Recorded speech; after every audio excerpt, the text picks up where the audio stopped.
and that is the importance of church attendance. Our scripture reading comes out of two different selections. One of them is Romans, the 12th chapter, verse 1 and 2.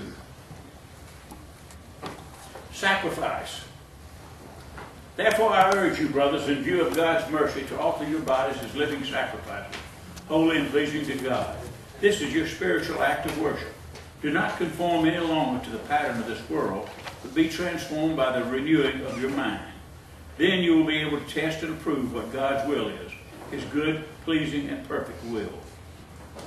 And then we turn over to Hebrews, the 10th chapter, verse 23 through 27.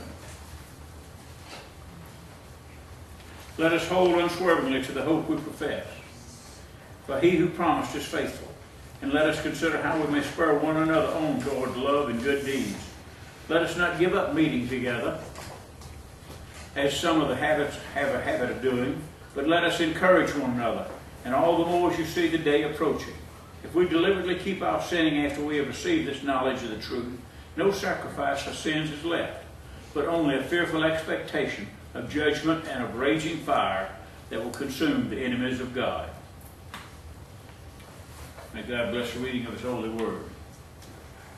Friends, if you really want to kill a church, I'm going to give you some proven tips. They say that it's been tried and proven over and over to kill a church. Never go to worship service or any of the church functions. And if you do, always go late. And if the weather's bad, use that as an excuse. It's just too hot. It was just too cold. Now, if it's raining, be sure not even risk getting wet. Just stay home and be dry. But if you do decide to go, it's your responsibility to find fault with the music, the temperature of the church, and by all means the sermon and the delivery of the preacher. It's also your duty to hold back your offering and tithes, because the bills will be paid for by others. And never take an office if it's offered to you. Stand back. Be ready to criticize the one that does take it, though. And if you're put on a committee, be sure not to attend any of the meetings where you can tell them exactly how and what they should have done had you been there. Don't do any more than you have to, and leave the work for others to do. That way you've got plenty of room to sit back and complain how a few people are running the church. That just about sums it up.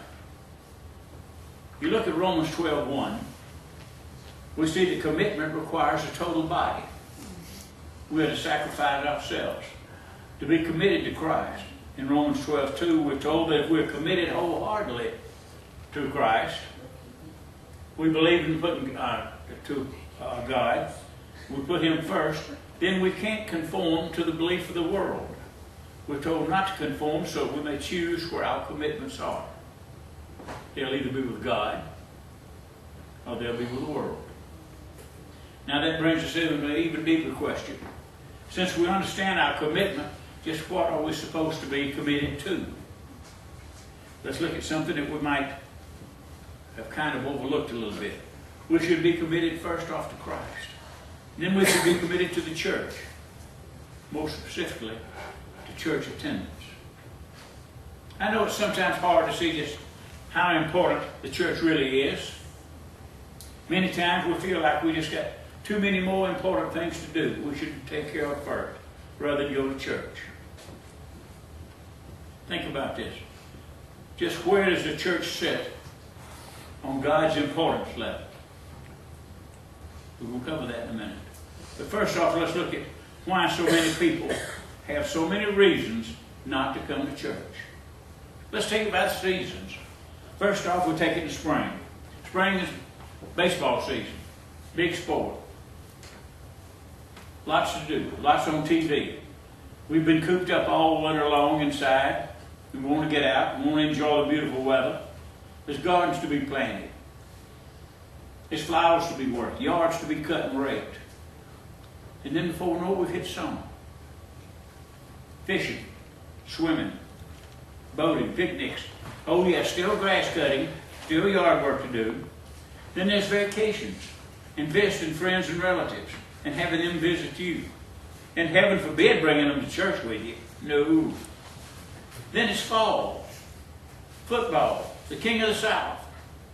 More TV, plus going to games that are far away and require overnight travel, plus more yard work, more raking of leaves. It's harvest time now for that garden that you planted back in the spring. School starting back. So much to do. And now, well, you know, it's wintertime. Basketball, band concerts, Christmas shopping, more visiting, more being visited, cold weather. We just don't have time for church. Let me tell you about this avid sports fan. See if it sounds familiar to you. He was really a true sports fan. He loved all kinds of sports. He didn't care what it was. He enjoyed it. And one day he just gave up, got mad and just gave up all sports completely. Couldn't go it all together. Why? First off, when he went to games, they wanted money. Next off, the seats were hard. They were uncomfortable. And some of the people sitting around him were unfriendly. He didn't like the coach. He went to all the games, but the coach never come see him. He didn't like some of the songs that the bands played there.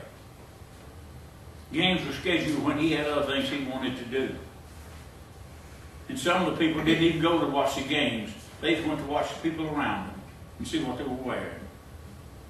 He felt like a lot of people that went there were just plain out hypocrites as far as sports go. He didn't agree with some of the referees' calls.